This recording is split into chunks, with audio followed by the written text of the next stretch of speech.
मित्रांनो, नवीन कार घ्यायची म्हणली की आपलं भरपूर कन्फ्युजन होत असतं. त्यातच एकसारख्या बजेटमध्ये एकसारख्या आकाराच्या गाड्या असल्या की मग असं होतं, ही घेऊ की ती घेऊ. बरं, दोन्ही कारबद्दल तुम्ही चांगलंच ऐकलेलं असतं.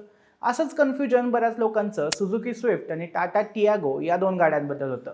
सुझुकीचं मायलेज चांगलं आहे तर टाटाची बिल्ड क्वालिटी चांगली आहे. दोन्ही कार हॅचबॅक आहेत, दोन्हीचा लुक बऱ्यापैकी स्पोर्टी आहे आणि सुरुवातीचं बजेटही बऱ्यापैकी सारखंच आहे. तर मग या दोन्हीपैकी कोणती कार घ्यायची असं कन्फ्युजन तुम्हालाही होत असेल तर हा व्हिडिओ तुमच्यासाठीच आहे. या व्हिडिओमध्ये आपण या दोन्ही कारचं कंपॅरिझन बघणार आहोत. यात मग किंमत, मायलेज, कम्फर्ट, मेंटेनन्स, सेफ्टी आणि रिसेल व्हॅल्यू असे सगळेच मुद्दे आपण कव्हर करणार आहोत. पण व्हिडिओला सुरुवात करण्यापूर्वी तुम्ही जर नवीन असाल तर चॅनलला सबस्क्राईब करून घ्या. मी सुदेश आणि तुम्ही पाहताय टेक भारी. सगळ्यात पहिला मुद्दा तर किंमत. टाटा टियागो ही बजेटच्या बाबतीत थोडी जास्त परवडणारी आहे. टियागोची एक शोरूम किंमत ही साधारणपणे 4.5 लाखांपासून सुरू होते. टॉप मॉडेल साधारण 8 लाखांपर्यंत मिळून जाईल.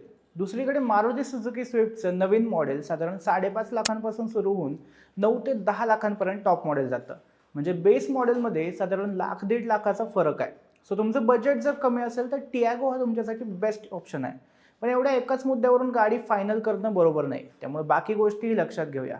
डिझाईनच्या बाबतीत दोन्ही गाड्या आपापल्या जागी उत्तम आहेत. नवीन स्विफ्टचे डिझाईन आधीपेक्षा जास्त एरोडायनॅमिक झालंय. यामध्ये तुम्हाला नवीन एल शेप DRLs मिळतात, नवीन ग्रिल्स पाहायला मिळतात, जो गाडीला स्पोर्टी लुक देतात.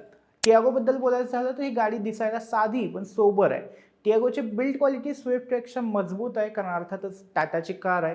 स्विफ्ट ही तरुणांना जास्त आकर्षित करते तर टियागो फॅमिली कार म्हणून अधिक उठून दिसते. परफॉर्मन्सच्या बाबतीत म्हणाल तर दोन्ही गाड्यांमध्ये 1.2 लिटरचं 3 सिलेंडर पेट्रोल इंजिन मिळतं. सो जवळपास सारखंच आहे.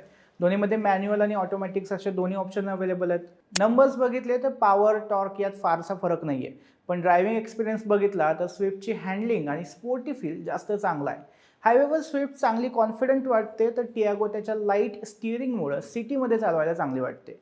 आणि सगळ्यात महत्त्वाचं म्हणजे मायलेज. मारुती सुझुकीचं कंपनीने क्लेम केलेलं मायलेज हे सुमारे 24 ते 25 किलोमीटर एवढं आहे. CNG व्हर्जन घेतलं तर 32-33 किलोमीटरचं मायलेज प्रॉमिस केलं आहे.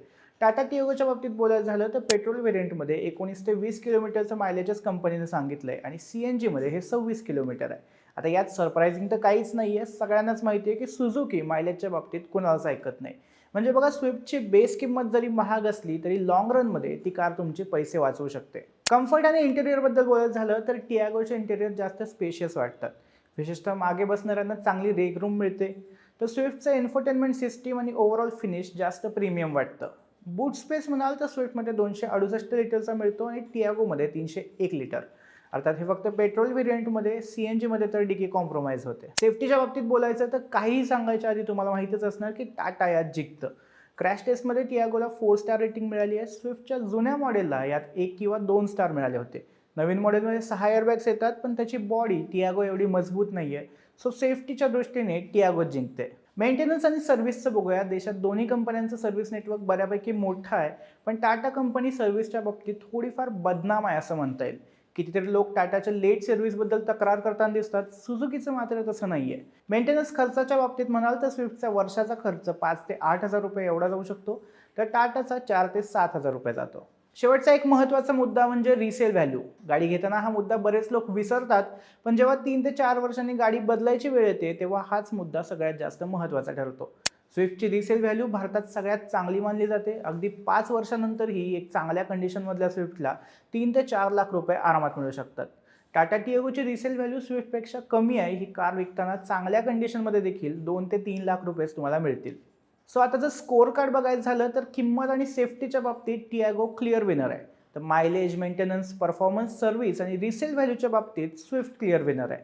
त्यामुळे आपल्याला वाटू शकेल की स्विफ्ट ही पूर्ण सेगमेंटमध्ये क्लिअर विनर आहे. पण लक्षात घ्या, आपला एरिया, आपला वापर, आपल्या गरजा यावर आपल्यासाठी कोणती गाडी चांगली आहे हे ठरत असतं. जर तुम्ही अशा भागात राहताय जिथून सर्व्हिस सेंटर लांब आहे, तुम्हाला मायलेज महत्त्वाचं आहे, 3-4 वर्षानंतर गाडी विकायची आहे आणि स्पोर्टी ड्रायव्हिंग एक्सपिरियन्स हवा आहे, तर स्विफ्ट तुमच्यासाठी बेस्ट कार आहे. पण जर तुम्ही सिटीमध्ये राहत असाल, सेफ्टी ही तुमची प्रायोरिटी असेल, जास्त आरामदायी केबिन स्पेस हवा असेल आणि सगळ्यात महत्त्वाचं म्हणजे बजेट टाईट असेल, तर टाटा टियागो ही तुमच्यासाठी परफेक्ट कार ठरू शकते. सो दोन्ही चांगल्या गाड्या आहेत, फक्त तुमच्या गरजेनुसार तुम्ही निर्णय घ्या.